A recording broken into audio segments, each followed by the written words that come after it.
ऊधम सिंह नगर के खटीमा में भूमि विवाद को लेकर ग्रामीणों ने मोर्चा खोल दिया है। खटीमा के ग्राम जंगल जोगी ढेर के 10 परिवारों ने अपनी जमीन बचाने के लिए जिलाधिकारी से न्याय की गुहार लगाई है। पूरा मामला आबादी की भूमि पर सिंचाई विभाग के कथित गलत इंद्राज से जुड़ा है। पीड़ित परिवारों का आरोप है कि उनकी पुश्तैनी आबादी की भूमि की चौहद्दी में सिंचाई विभाग का नाम गलत तरीके से दर्ज कर दिया गया है।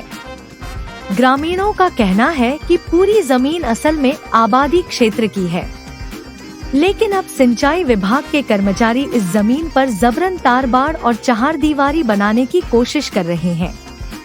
इतना ही नहीं, विरोध करने पर ग्रामीणों को डराने और धमकाने के भी आरोप लगे हैं। इस विवाद की गूंज अब राजनीतिक गलियारों में भी सुनाई दे रही है। वहीं खटीमा विधायक भुवन चंद्र कापड़ी ने पीड़ित परिवारों से मुलाकात की है।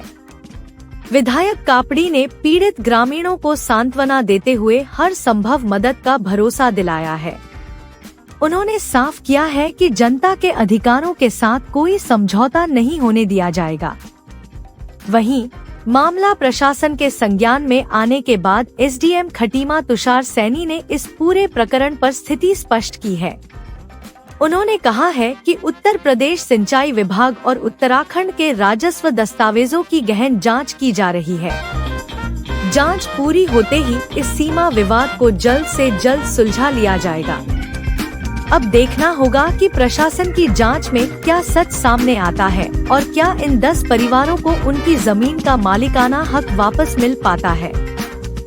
ढेर के लोगों को स्वामित्व योजना के तहत जमीन उनके नाम पर करी गई और वो लोग जब अपना वहाँ काम शुरू करने लगे तो कैनाल विभाग उत्तर प्रदेश बाउंड्री करवा रहा है। तो आज हम जिलाधिकारी के पास आए हैं और हमने कहा कि वो विभाग के कैनाल विभाग के अधिकारी को भी बुलाएं और यहाँ बैठ के उसमें पहले बातचीत हो जाए और उसका कोई रास्ता निकालना जरूरी है, क्योंकि जो वहाँ पे 10-11 जो परिवार रह रहे हैं वो बहुत गरीब परिवार हैं और उनके जीवन की पूंजी वहाँ पर लगी हुई है। तो उसी विषय में चर्चा हुई है।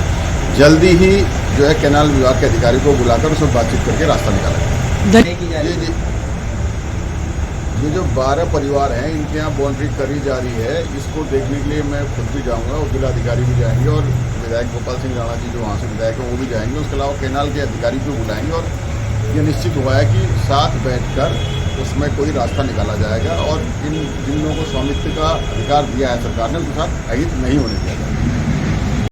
ये जो है यूपी सिंचाई विभाग और उत्तराखंड रेवेन्यू का जो अलग अलग जो डॉक्यूमेंट्स हैं उनके जो दस्तावेज हैं उसको लेके पूरा जो है ये लोग मिले हैं। इनमें इनका कहना है कि इनको स्वामित्व दिया गया है, जबकि सिंचाई विभाग यूपी का कहना है कि ये उनके स्वामित्व की ज़मीन है। इसमें हम एक जॉइंट सर्वे के लिए उच्चाधिकारियों से रिक्वेस्ट करेंगे कि एक जो है वो एक टीम गठित कर दी जाए, जिससे कि पूरा जो प्रकरण है वो क्लियर हो सके और ज़मीन की सही से नाप हो जाए, जिससे कि दोनों ही पक्षों की स्थिति स्पष्ट हो जाए।